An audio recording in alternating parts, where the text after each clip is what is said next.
ownership. You can keep all of them fake friends, I can keep all of the bricks. Diamonds loud like Ringo, make my skin glow. I'm a dog, dingo, line 'em up, bingo. But you know how I go when you chase thrills. My little boy just died from a fake pill. Couldn't marry the boy, so they had to burn. Had to give mama bread just to pay the earn. Y'all ain't getting no sleep, cause you too busy feeding the ego. I ain't getting no sleep, cause I'm counting this money with all my amigos. We've been up for 3 days, counting money these ways, yeah. It's a hobby, it's a lifestyle. Ain't me telling me the time is right now. Well, it seems that I'm the one they like now. I don't know, saying to me, might be you, maybe me. I don't know, shame to see, much real. Yours is make believe. Man, it's kind of offensive the way I'm cooking. Her nigga hurting, I'm shining, I'm real good looking. I don't need to talk about you can see the story. Man, he talking too much, he could be the story. I remember the day that they had us in cages. I thought it was outrageous. Now we get paid for jumping off stages. Look at me, mama, I made it. Like, we've been up for 3 days, counting money these ways, yeah. Is it a hobby, it's a lifestyle. Ain't me telling me the time is right now. Well, it seems that I'm the one they like now. I control the switch. I just want ownership. Keep all of the fake friends. They don't know what to do with themselves right now. We running this man here.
we going up. Go to the odds, stay out of luck. Too much on the line, they give it up. You know the mission, we gotta get it on Monday night. Monday night, we going up. Go to the odds, stay out of luck. Too much on the line, they give it up. You know the mission, we gotta get it on Monday night.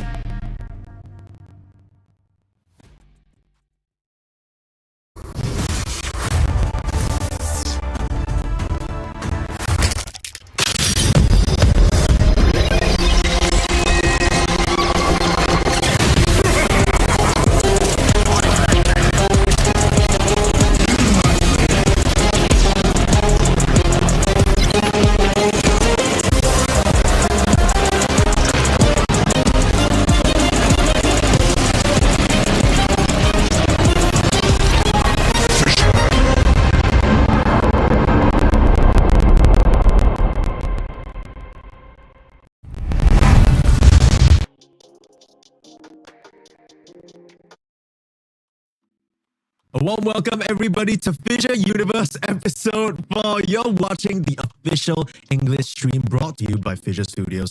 My name is Permasneeze and I'm joined by 343.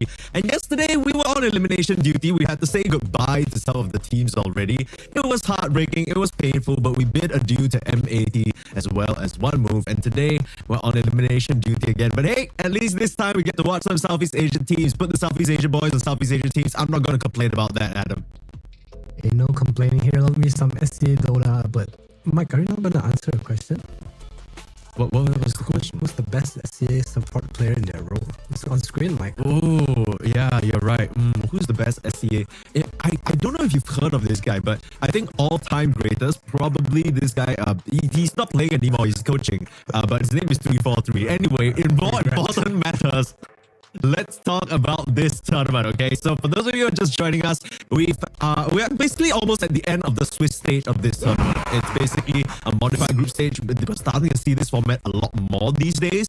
We start off with each of these seeded teams playing against each other, and then based on your score, you face off against, you know, teams that have achieved a similar score. The idea is that your opponents are going to be a bit more evenly matched with you, right? So far, that has produced quite a lot of tight series. Yesterday, not so much the case. The only series going 2-1 was Tundra versus Liquid. Of course, as you can see at the round 4 column there, Spirit and Tundra are the first teams to qualify to the playoffs, so big congrats to them. Within today alone, we'll have 3 more teams qualified, and for us, covering the games on round 4, we will be checking on who is gonna unfortunately have to wave their FISSURE Universe Episode 4 playoff dreams goodbye, while who keeps the fight alive, right? At this point, we're watching some teams with 1 win and 2 losses, and it's crunch time. Like, you can't afford to make any mistakes from here on forward. Well, all of these teams needs 2 wins, 2 series wins to qualify for this. Yeah. That's a long jump. It is a long jump, especially starting off not so hot. Now, speaking of starting off, though, we do have a full stack of matches for today. You're not going to have any shortage of amazing Dota. We'll see the schedule here for this stream. So far, we've had 4 games a day. Things are sort of tightening up now as we get to the end of the group stage. BetBoom Esports versus Wildcard will be the first match on our docket, followed by Aurora versus Talon. That is going to be a very fun one to watch, which I'm personally quite excited for. I think we saw this matchup over and over in Southeast Asia, but you know, Aurora kind of switched gears a bit. So yeah, now the Eastern European team, interested to see how they square up. And then on the other mainstream, rather, FISSURE_Dota_EN, also brought to you officially by FISSURE Studios. Gaimin Gladiators versus PARIVISION. That's happening on the other stream. But if you're a Southeast Asian Dota lover, which you probably are because you're up this early, you want to stick with us. Team Falcons versus Tidebound coming up after that, and then Liquid versus BetBoom. So bangers on bangers on bangers today.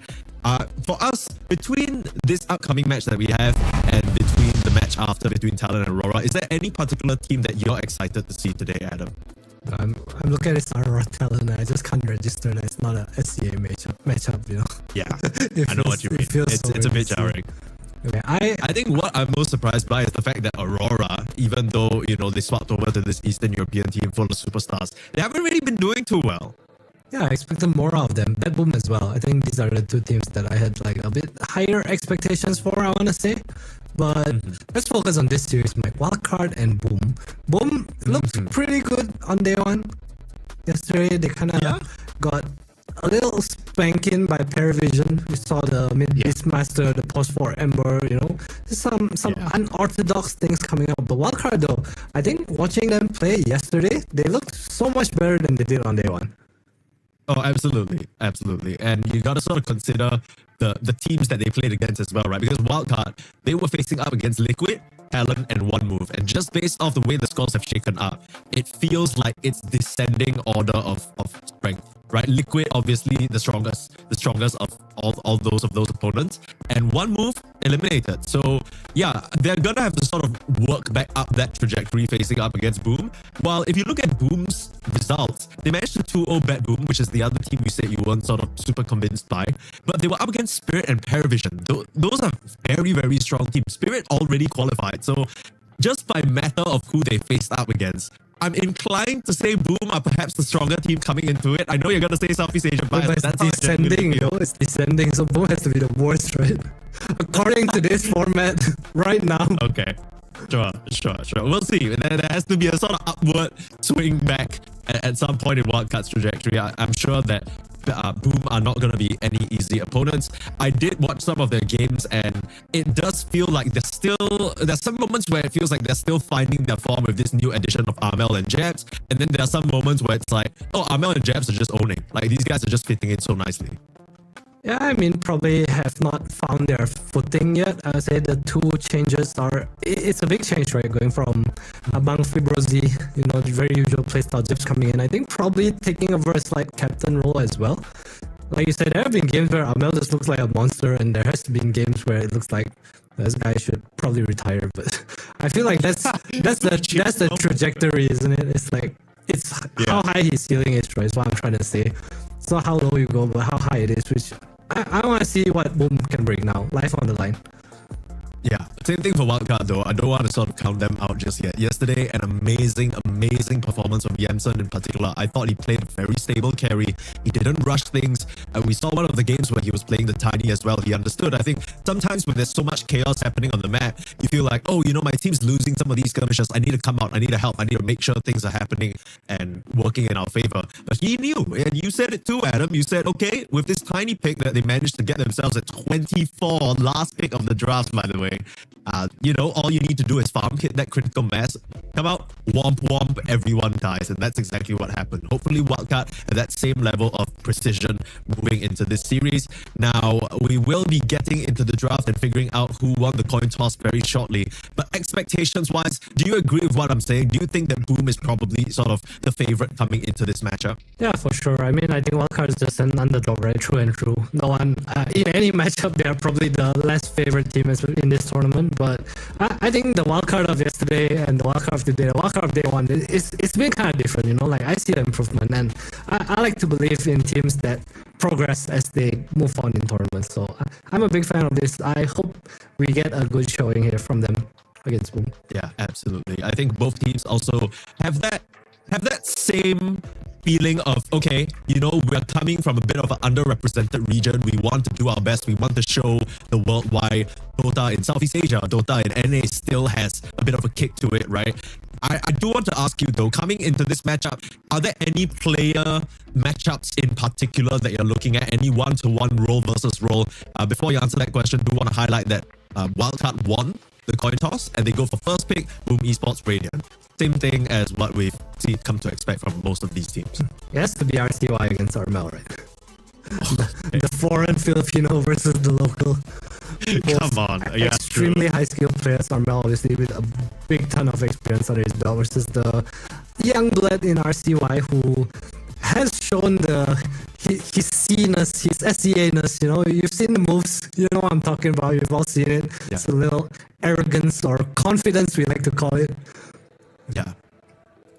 I mean, when you have a mid laner, you always want them to be playing to the absolute max of what they can bring out, right? So I don't necessarily blame RCY. For those of you who didn't watch the games yesterday, what Adam is referring to is we saw some moments where RCY on the Storm Spirit, Storm Spirit players, mid players, they love to min-max, right? So sometimes you're swapping in a bottle, you're saving an illusion rune, you're saving a BKB here and there, just trying to play to your limits. It did bite him in the butt a little bit, but not enough for Wildcard to be knocked out just yet. That might change, of course, course, were into the picks and bans. Boom Esports choose to take out the Veno. That's a very smart choice and kind of a given. But on the side of wildcard, they are looking mostly at, I would assume, off-lane bans. Take out the AA, go for the Tinker. So eliminate that anti-heal that you've been talking about, Adam, as such a strong factor against many of the meta heroes, and equip themselves with perhaps one of the strongest position 5s that are available right now. Yeah, I wonder why Boom let this through. I guess you want the tiny trade, but the thing about wildcard is that RCY plays a pretty insane Tinker too. So I think this is a, I don't want to say draft disadvantage. Maybe Boom has a plan for this. Curious to see what they pick here. I feel like in this situation, it's usually insta pick right already, and there's the tiny. Yeah. I mean, they're just trying to make the full use out of their time available, right? You got 30 seconds to lock in a pick, just a bit more time to discuss.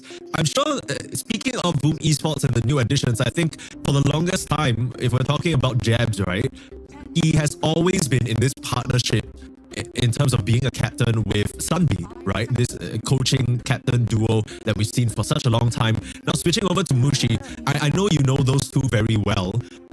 What kind of do you think is the dynamic change? Because I'm sure that if you're stepping into the captain role, you need to work with a new coach, especially a coach who's as domineering as Mushi. There's got to be a little bit of a switch up in your own expectations about how much of control you have, I guess. I feel like Boom's a team of, like, they're probably the most veteran stack we have right in SCA, and I feel like that gives you an advantage working with Mushi, especially. I was like just really professional. You're able to look at Dota from a very objective point of view. Obviously there will be some disagreements here and there, and I think, playing in a Mushi team, if he's like that, I have not worked with him obviously in a very long time, if he's still like, this is the way we want to play, then I think you respect the team culture. I think it's good to add ideas. I think any ideas are great if they add value to the team. If you're like changing and you're always debating between go left or go right, instead of like, hey, let's all go right together faster, I feel like there is a way that they both just kind of enable each other. Okay, cool. Yeah, I mean, in my mind, I've never been part of that environment before, but I always think, okay, players who have played for such a long time, they probably have a very clear idea about the type of Dota that they want to play, and they might be a bit hard-headed about it, but that's good to hear. I mean, you know me, rooting for my boy Jabs, so I got boys on both sides. Kotal ban, Jakiro ban, PA ban, I guess that's just the respect of the matchup, and they get the silencer for themselves. So we've seen this kind of duck out in most of the phase 2 of the bans, especially with Tinker, Dazzle, some of these other heroes coming in. Just such a solid pickup, denying the Tinker of any defensive utility. Yeah, the bans are pretty interesting to me. I was going to talk about a silencer being in the pool against Tinker. I think every time we've seen Tinker picked up, it's like A ban and then second phase silencer. But yeah, wildcard choose to remove the Coddle and the Jakiro, who usually makes it through. I feel like the silencer ban, in my head, it makes more sense. Like, Jakiro wants to fight in an area, but Tinker is just, I would say, stronger. Maybe just worried that Zhao is much more comfortable on this hero in particular. But I wonder if this is gonna make wildcard just put his Tinker as a +5. Yeah, it's a bit odd because I think... So you were talking about how, at least on wildcard, this Tinker first pick is a bit of a double whammy, right? Because they got RCY who can play it, they also have the position 5 speed who can play it. I kind of feel like this Kotal ban might be a bit of a double whammy for Boom Esports, because we know that it has been played in position 4 quite a lot, namely by Tofu, paired up with the Ember. We saw one move bring it out as well. Or was it one move for Night Pulse? I don't quite remember. Maybe both teams.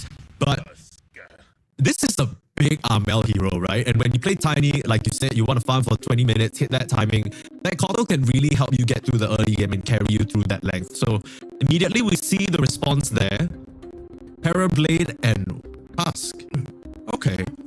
Well, I'm not sure about the Tuskar. I guess it's good in lane against Silencer. You kind of have reach, you have physical damage.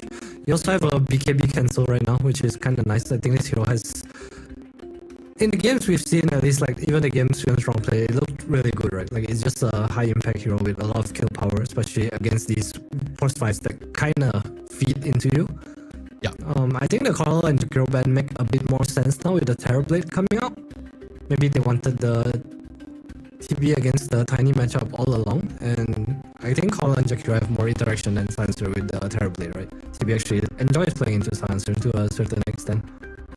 You're able to push out waves, you're able to just dodge global when you want to, and Silencer doesn't deal with illusions. thing I'm curious about, Adam, is the fact that Nature's Prophet, that hero that has been so fiercely contested by many of these other teams, completely glossed over. We did talk about this yesterday. There's a bit of a rock, paper, scissors going on, right? When you have the Nature's Prophet, it's a bit awkward to pick it into the Tiny because it feels like the Tiny just bests you at every stage of the game. Is that not something that BOOM Esports could look into exploring themselves, or is it just kind of bad into what Wildcard have on the table?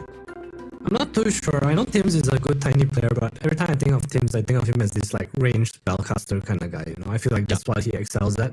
I want to talk about his Beast a little because we have seen the Beast go mid. I think there's been like 2 games where we see this mid Beast Master so far. No one kind of owned on it yesterday too. I think there's a certain meta developing. So it's a really nice Beast game. You have, once you roar, there's this global science that comes out. So you have really easy initiation. I think you have a lot of heroes to go in for you. And it's really nice against the Terrorblade, just the eggs, the illusion clear. You have super fast pace right now coming from BOOM. Yeah, I love this Beast, especially when you have other calls that can initiate as well, right? Tiny doesn't...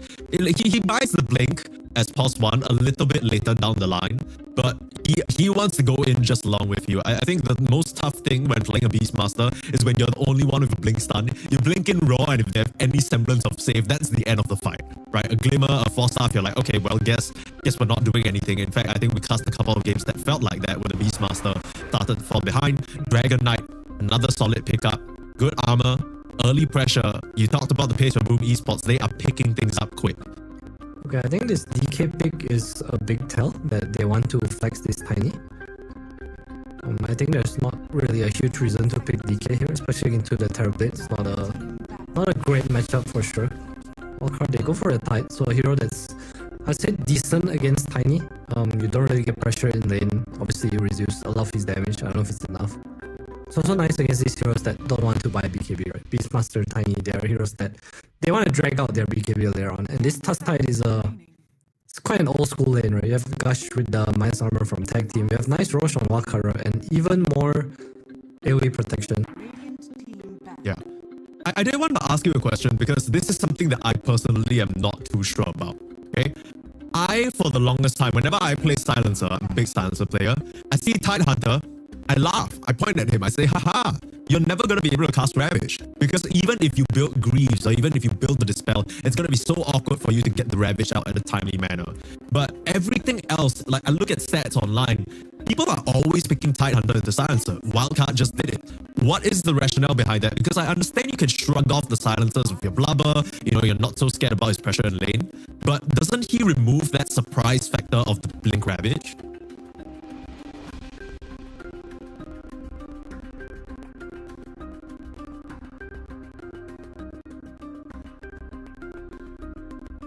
We might have lost Adam a little bit here. Hopefully he returns to us.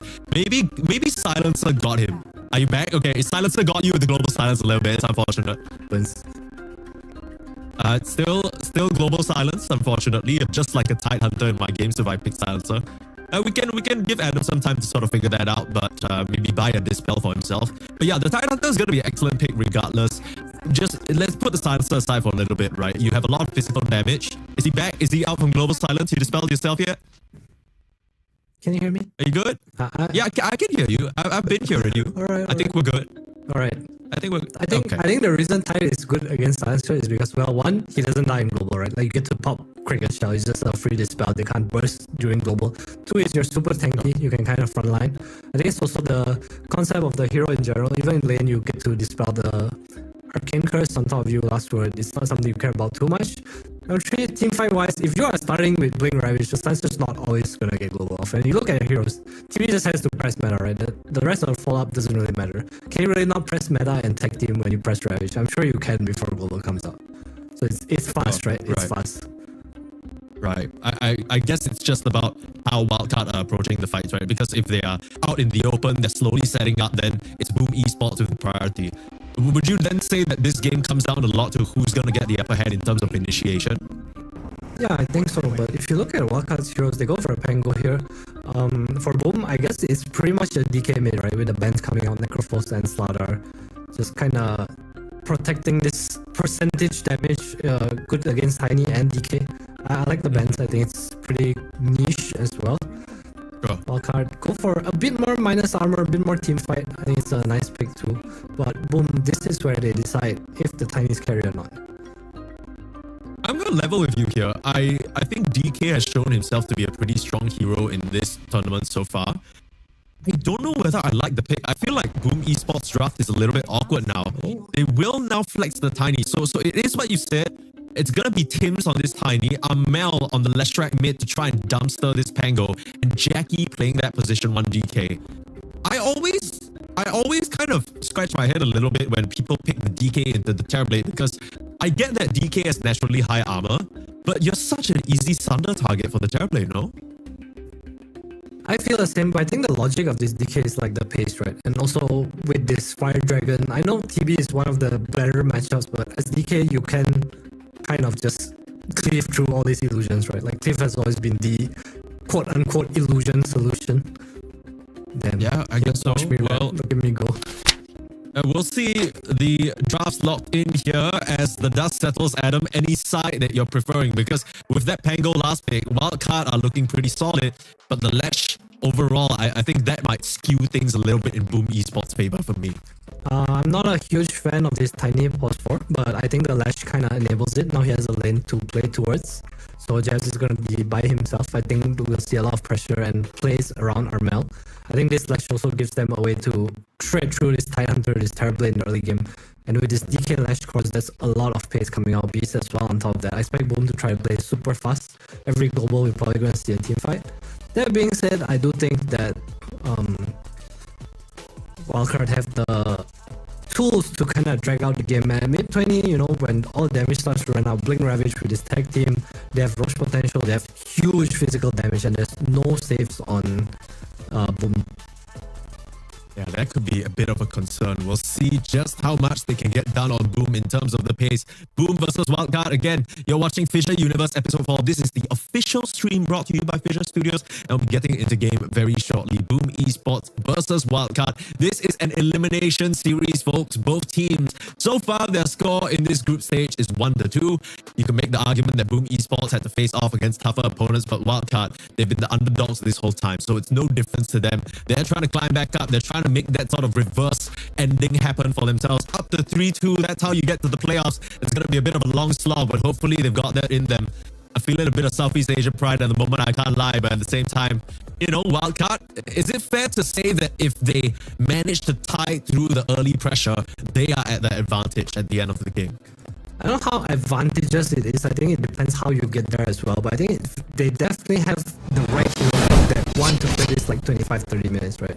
I think in a game where it reaches the point that 1 Ravage equals 1 kill, or you roll in front of whoever's in front of TB, whereas the DK, the Lash, the Beast, and they just die, I feel like that's the timing that Wildcard's draft is looking at right now.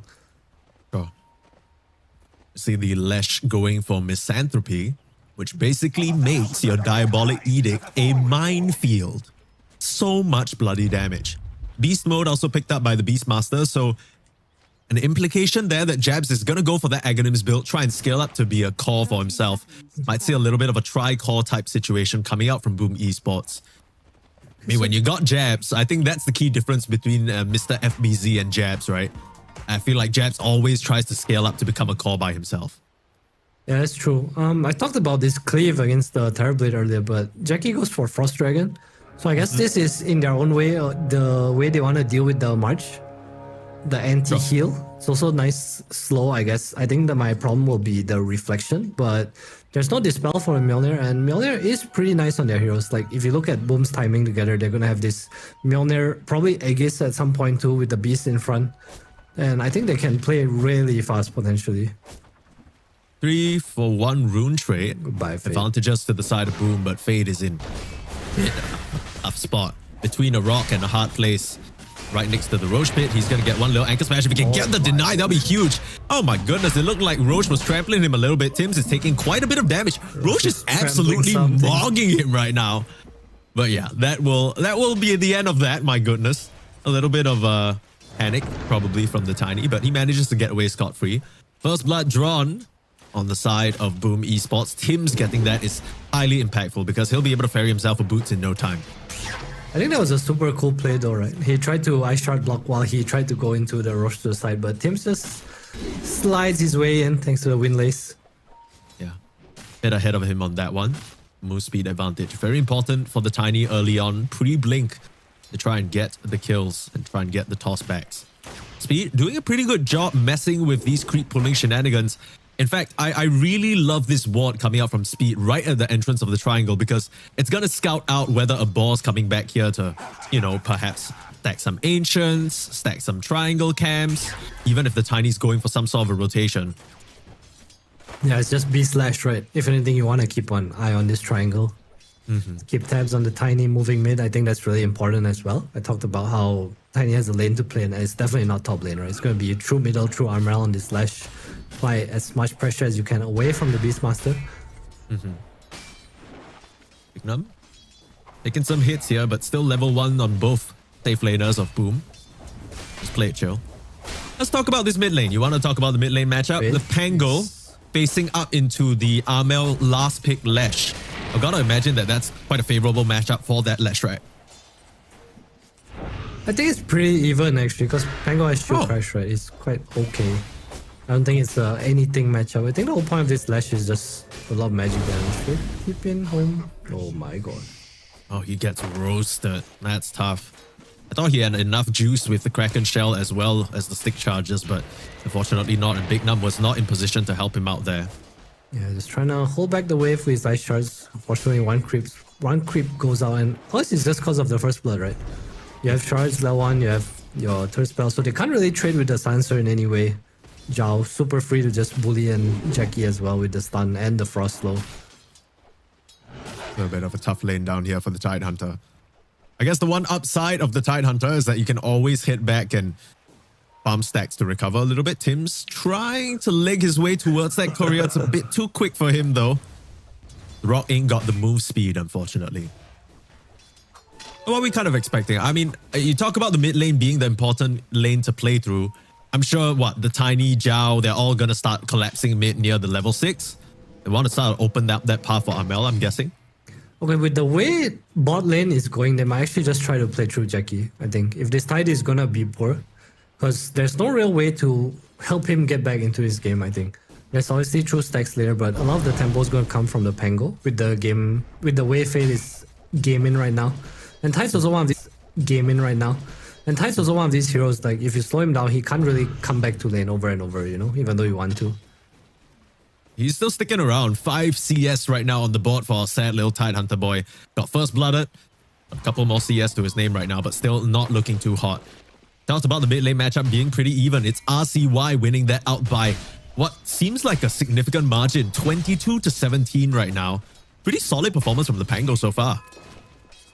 Yeah, it's a pretty free lane. You also get free stick charges, but nothing to really stop Armel from farming. Again, this is not like some super heavy matchup, super heavy Lash-sided matchup. I think it's pretty even.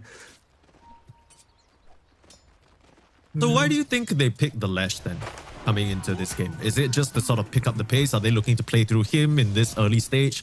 What does it give you that the other mid picks don't?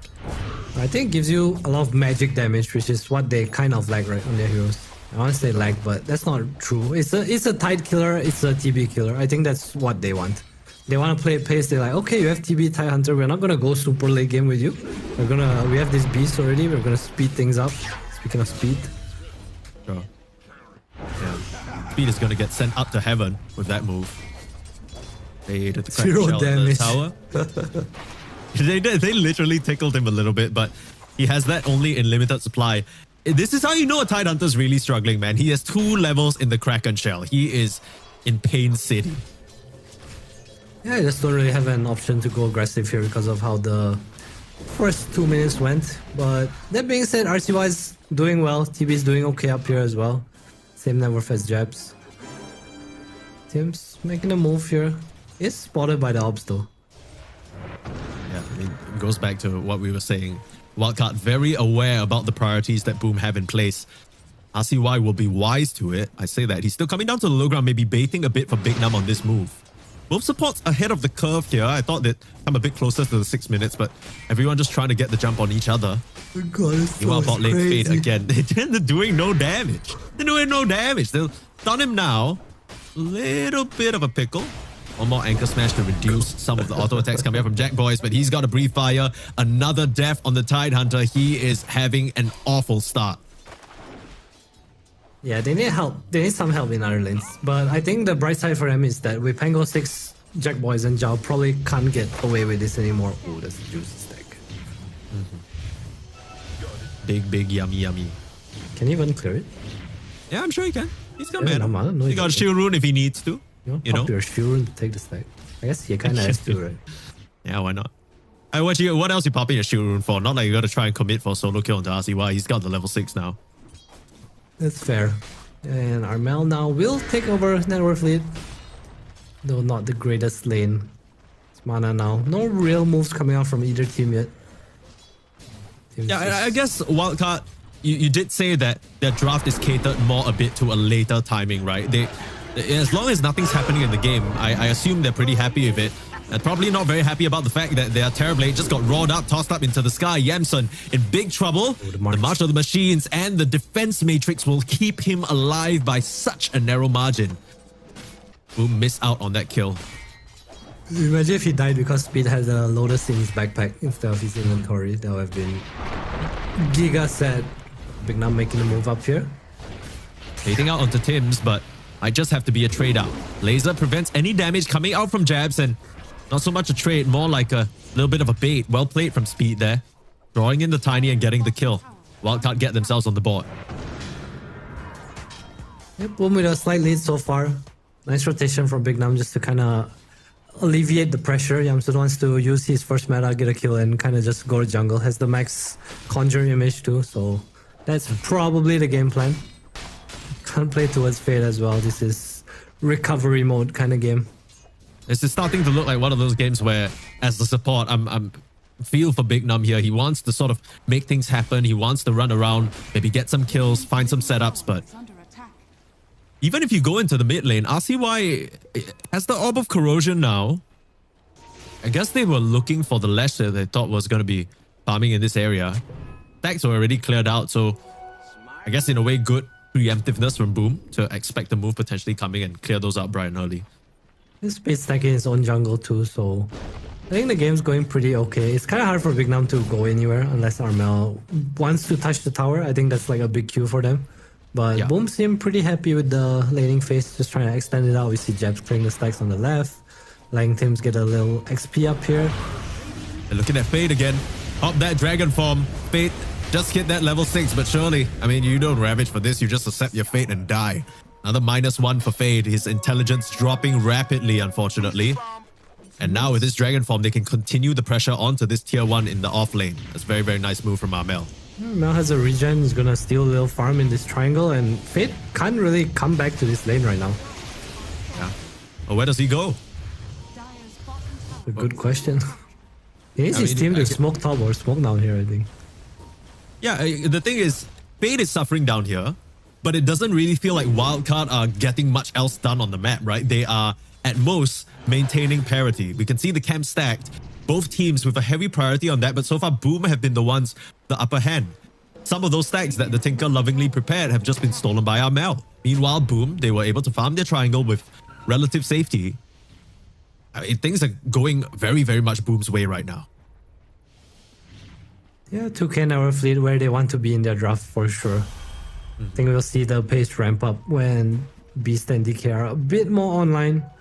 Obviously, I say that draft's very fast, but it's really just catapult timing, some damage to kill heroes. But I think fast phase like 15 to 25 minutes, you know, it's like when they hit their timings together, it's where the game's just gonna go super fast for them. You probably look for the Mjolnir, maybe the BKB for the Dragon Knight, finish up that Ags on jabs. Looking at the early Kaya from the Lash, I'm not the most familiar with Lash track build-ups. Do you still sort of go that Atos early on? Mid lane?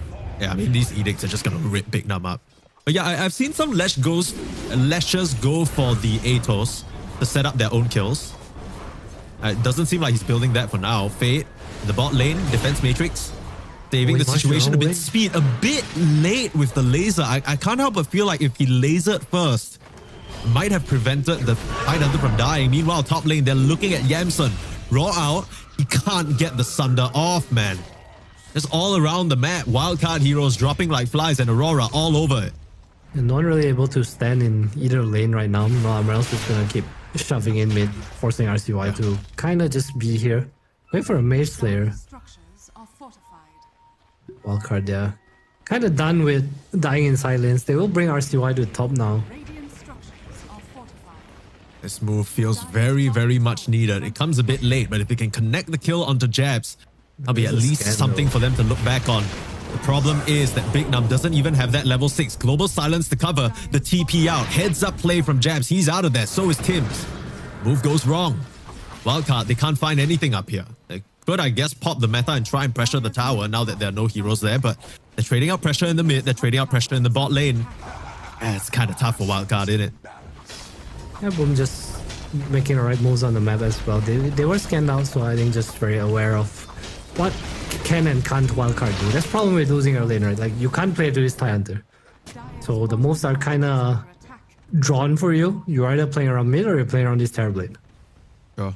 And why can't you play to the Tidehunter? Because he has his level 6, right? Can't he just, potentially Ravage and then you run in with a couple of heroes? Does that not work? He doesn't contribute enough damage, and playing into his Tie Hunter lane not only means that you're playing to your weakest hero, it also means you're probably playing into Boom's strongest hero, right? This DK is super high level, Right. super tanky. Even though he's owning his lane, he went for like a bit more stat heavy build with the Rift Band as the stick too. You don't really have damage on your heroes to bring him down fast enough, I think, especially with global, right?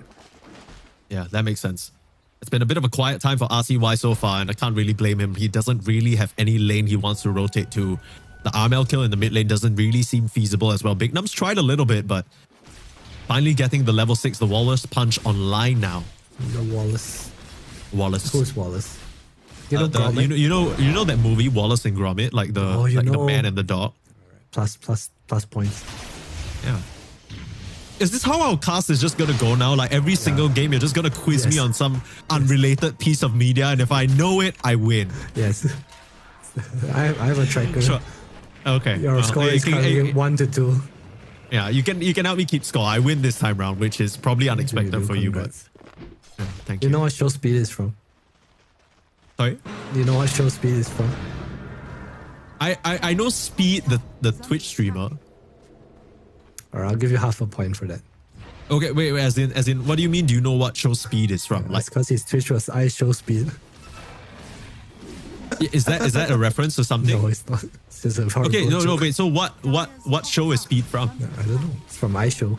That's his name. I show speed. Oh my. Okay, all right. Speaking of I show, Yamson's gonna show here, and Yamson Yamson's gonna is- die. No longer should showing, be. he dies. He's buried in the ground. Very nice move there from Boom. alright, so this tower is gonna give Tim probably enough gold, or maybe 100 gold more to his dagger. Boom is picking up the pace. 40 minutes. Shrine of Wisdom time. Oh, they're backing off. They're respecting the fact that Wildcard's off the map a little here. Yeah, I mean, they don't see them. The Ravage is still a potential. They haven't seen the Tide in a hot minute. They just don't know the fact that he's been farming very quietly in his little quadrant of the map. I mean, they got Aghanims on the Beastmaster now. Close to 15-minute timing so they can head towards that Tormentor. Maybe this is an opportunity for Wildcard to try and set up some sort of a fight. I feel like they need to slow down Boom somehow. Like if you look at this game right now, 2 more minutes, Beast is gonna have Blink, DK is gonna have Mjolnir, there's gonna be Bloodstone, Unleash, and Tiny Dagger. And I think that is so scary when it all hits together. Yeah. It's all coming together for Boom right now. And, we were talking about the featured matchup, at least for us, in terms of player versus player. Looks like the local Filipino is beating the foreign Filipino at the moment. Radiant structures. Of course, if you are watching the stream, this official stream brought to you by FISSURE Studios, and you don't want to miss a thing about all the beautiful tournaments and things happening brought to you by FISSURE Studios, you want to subscribe, follow, join us on our social media, type !F in chat. Be sure to check out all of the links, find our media. If you're watching on Twitch, you can also scroll down, click the banner below the stream, and that should get you a very easy link to all of FISSURE's social media. You're not going to miss a thing. Don't be Aerosmith. Okay, anyway. I wonder if Fade should go for offering here. I feel like he kind of needs to buy the Blink. I get what you're saying. They are trading Roche for Tormentor. That's pretty interesting.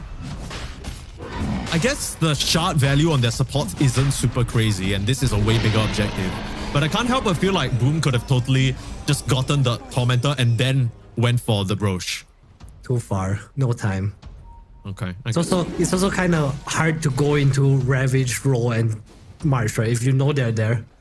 Like through the gate, that sounds very scary to me. I think you can definitely look for fights with like tiny blink and stuff, but trying to get into that sounds like a way to throw your lead. Yeah, I was just confused because it seemed like they had the advantage in terms of positioning. At around the 40-minute mark, they were all around that top gate. So I thought they were just going to go through the gate, set up vision, you know, prevent Wildcard from getting any sort of advantage. But at least in the past 3 to 4 minutes, things have slowed down a little bit. It's stayed at a 4K, 5K gold lead. Axe was complete, but sorry, Aegis now for the Beastmaster. Boom, I gotta imagine that they are gonna try and start pressuring out these tier 2 towers. Yep, Speed's too scared to kind of deal with this wave too. There's a catapult. Surprised Jabs isn't hitting the tower, but we'll probably see a sweep towards bot side now.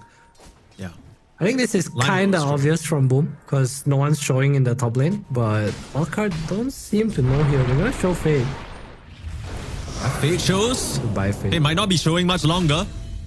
Drugs off the global silence, but another -1. He is not really the sharpest tool in the shed right now. I'm glad you're on my team, Mike. I appreciate all the references. Yeah, I'm trying my best. Oh no, man. You know it's a bad game when you see your first Rolling Thunder and it's defensive. He just beeped out of there. Beep beep. Oh well. I mean, they're not taking fights anytime soon. Dude, I mean, Wildcard knows. no. He doesn't have a role, they know. If they can stick on top of him, RCY is in big trouble. Jackie's coming as well. He got a toss. Ooh. Hello? Guys. I saw that, Jackie. We all saw that, Jackie. Camera's on you. Yeah. Camera. What's your reason, Jackie? Someone go flick him out. Mushi's taking note right now. He's bringing out the whip. Thank you, What the hell? That was a free RCY kill. Because you Quelling bladed the tree. Yeah, why did he like okay, whatever. I mean, game is still very much in the advantage of Boom. It's been relatively low kill so far. They're looking towards the Terrorblade. Okay, they just jump forward, pull him onto Amel. Sunder's available, but the magic damage and the Bloodstone, the heal is there. Jabs is going to collapse in as well. Gone goes Big Num, and Tinker can't even connect to get them any sort of heal whatsoever. Fate. Oh no, not another -1. Not another -1. Someone get him out of there. Oh, the last little shreds of his brain. And gets stunned. -1. -1. It's tough. Mega kill streak. Speed is going to go down as well. They just hunt down everyone on Wildcard. Only RCY survives. Dude, that's so sad. The Speed tried... Yeah, I don't know if you caught it at the side of the screen, but Speed tried to TP, and then the Hawk hit him. And then he dropped March and Laser, rearmed. They tried to hit it, TP again, and the Hawk hit him again. I did not see that. That sounds hilarious. But yeah, that fight just going catastrophically. The high ground toss back. Teams no fear. Big Num. Snowball save. Global comes out a bit late, but not late enough. In comes the roll on the backline. Jabs has already collapsed upon them. Ravage in, controlling up the Beastmaster. It's Jabs in a little bit of trouble now. He doesn't really have the backup, but he has a second life. No, he's not concerned about a thing. You've lost both supports already, and Yamson has to retreat. And look for more. Wildcard extract themselves from that hairy situation. But Tim's still hunting. Avalanche off the mark.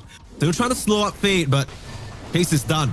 No more additional ways of leapfrogging ahead of each other and getting more catches. I'll just settle for this tier 2 probably. Yes, of course. As a reminder that you're watching the official FISSURE Universe Ep.4 stream brought to you by FISSURE Studios. I'll stay right here. That's where all the action's gonna happen. Nice little blink from RCY. He's being hunted down though. Doesn't have a Rolling Thunder. He will TP out now. Good recognition. He just angrily throws a tree. It's like, take this with you, RCY. Oh, I thought they were going to contest for the Shrine of Wisdom. They don't feel confident to run up into it. I mean, they have no Aegis on Beast now, and I don't think there's a reason to, right? Like, this Shrine's not game-changing for them, but losing 1 or 2 heroes is a significant loss when you're this far ahead, especially your cores. Yeah, that's fair. Wildcard still... I would say they have damage. If they can get a jump without Global, once Fate gets this dagger, they definitely can... Never mind, go back top. They've mapped out this poor Terrorblade. Raw, Axis, Jabs is unstoppable. Top of the net worth. He has more than scaled up into a core by himself. He got BKB, he got Blink, he got everything. Is this... He's looking good. I feel like every game we watch, every time a carry dies, it's just there. It's In either that this spot, right? bot, it's either bot